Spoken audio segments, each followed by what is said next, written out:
Welcome to my channel Pralayda study and I am Pralayda Suitu. তো আজকের এই ক্লাসে আমি তোমাদেরকে আরও দুটি গুরুত্বপূর্ণ সেন্টেন্স স্ট্রাকচার শিখিয়ে দিব।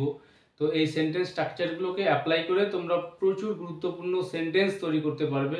তো প্রথম যে সেন্টেন্স স্ট্রাকচারটা আজকে শেখাচ্ছি, এই সেন্টেন্স স্ট্রাকচারটা খুবই গুরুত্বপূর্ণ, অর্থাৎ প্রচুর সেন্টেন্স রয়েছে যেই সেন্টেন্সগুলো তোমরা এই স্ট্রাকচারটাকে ফলো করে তৈরি করতে পারবে। তো প্রথম এখানে যে সেন্টেন্সটা লিখেছি, দুটি লোক ব্যাংক ডাকাতির ষড়যন্ত্র করেছিল। তো ষড়যন্ত্র শব্দটার সঙ্গে আমরা সবাই পরিচিত, তো খারাপ কোনো পরিকল্পনা করা যেটা। তো দুটি লোক ব্যাংক ডাকাতির ষড়যন্ত্র করেছিল।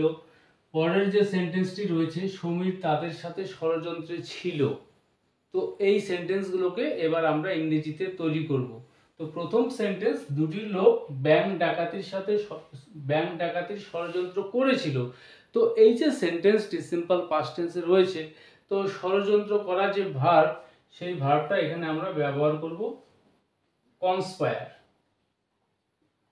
তো দুটি লোক ষড়যন্ত্র করেছিল, two men conspired. Two men conspired to rob a bank, একটি ব্যাংক ডাকাতির, বা এখানে দা ব্যাংকও বললে পরে সেন্টেন্সটি হতো the two man conspired to rob the bank, অর্থাৎ দুটি লোক ব্যাংক ডাকাতির পরিকল্পনা করেছিল। তো আমি এখানে যে সেন্টেন্সটা লিখলাম ইংরেজিতে, টু ম্যান কনস্পায়ার্ড টু রব এ ব্যাংক, অর্থাৎ একটা ব্যাংক ডাকাতির পরিকল্পনা করেছিল। তো এই সেন্সে আমরা এই সেন্টেন্সটাকে বলবো। তো নেক্সট যে সেন্টেন্সটি রয়েছে, সমীর তাদের সাথে ষড়যন্ত্রে ছিল, ষড়যন্ত্রে যুক্ত ছিল। তো সেন্টেন্সটি পাস্ট টেন্সে রয়েছে, এই সেন্টেন্সটি আমরা কিভাবে বলবো?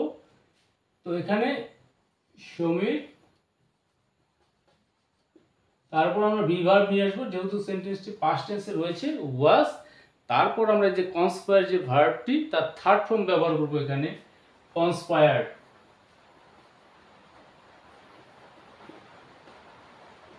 Samir was conspired with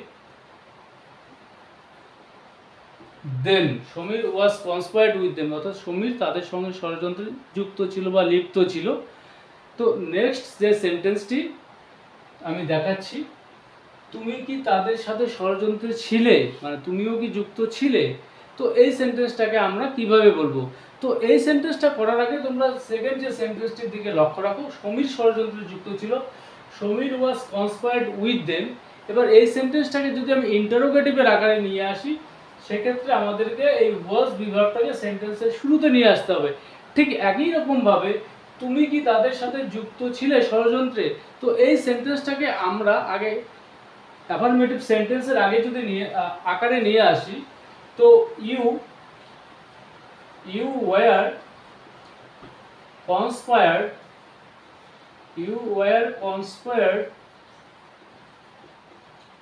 with them, তুমি তাদের সঙ্গে ষড়যন্ত্রে ছিলে। এবার এই সেন্টেন্সটাকে যদি আমরা ইন্টারোগেটিভ সেন্টেন্সের রূপ দেই, সেক্ষেত্রে আমাদের এই ওয়্যার বিভাগটাকে সেন্টেন্সের শুরুতে নিয়ে আসতে হবে। তাহলে তুমি কি তাদের সঙ্গে ষড়যন্ত্রে ছিলে, এই সেন্টেন্সটাকে আমরা কিভাবে বলবো? ওয়্যার ইউ কনস্পায়ার্ড উইথ দেন, অর্থাৎ যেই সেন্টেন্সগুলোর মধ্যে বিভার্ব রয়েছে, সেই সেন্টেন্সগুলো যখন আমরা ইন্টারোগেটিভ সেন্টেন্সের আকারে নিয়ে আসবো, বিভার্বটাকে আমাদের সেন্টেন্সের শুরুতে নিয়ে আসতে হবে। তাহলে তুমি কি ষড়যন্ত্রে ছিলে, ওয়্যার ইউ কনস্পায়ার্ড উইথ দেম, তাদের সঙ্গে ষড়যন্ত্রে ছিলে। তো এই স্ট্রাকচারটাকে ফলো করে এই জাতীয় সেন্টেন্সগুলো এখন তোমরা ইজিলি তৈরি করতে পারবে। তো আরেকটি সেন্টেন্স এখানে রয়েছে, নেগেটিভ সেন্টেন্স, আমি তাদের সাথে ষড়যন্ত্রে নেই। তো এই সেন্টেন্সটি প্রেজেন্ট টেন্সে রয়েছে এবং negative sentence. So I am not conspired with them, আমি তাদের সঙ্গে ষড়যন্ত্রে নেই বা যুক্ত নেই।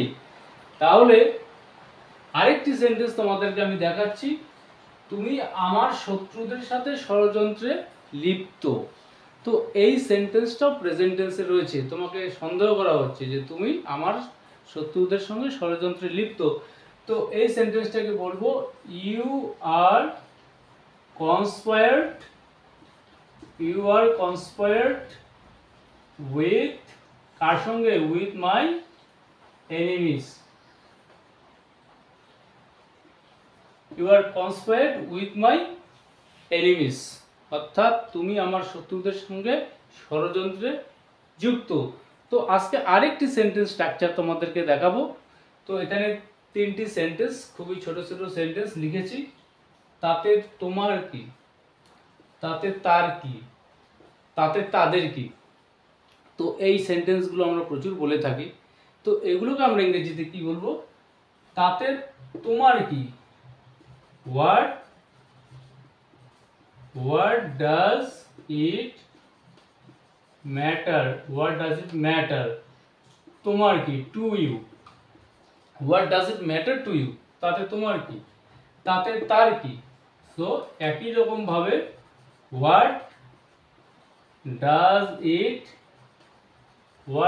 it matter to him অথবা her, অর্থাৎ যেখানে কোনো ছেলেকে উদ্দেশ্য করে বলবো হিম, মেয়েদের ক্ষেত্রে হার।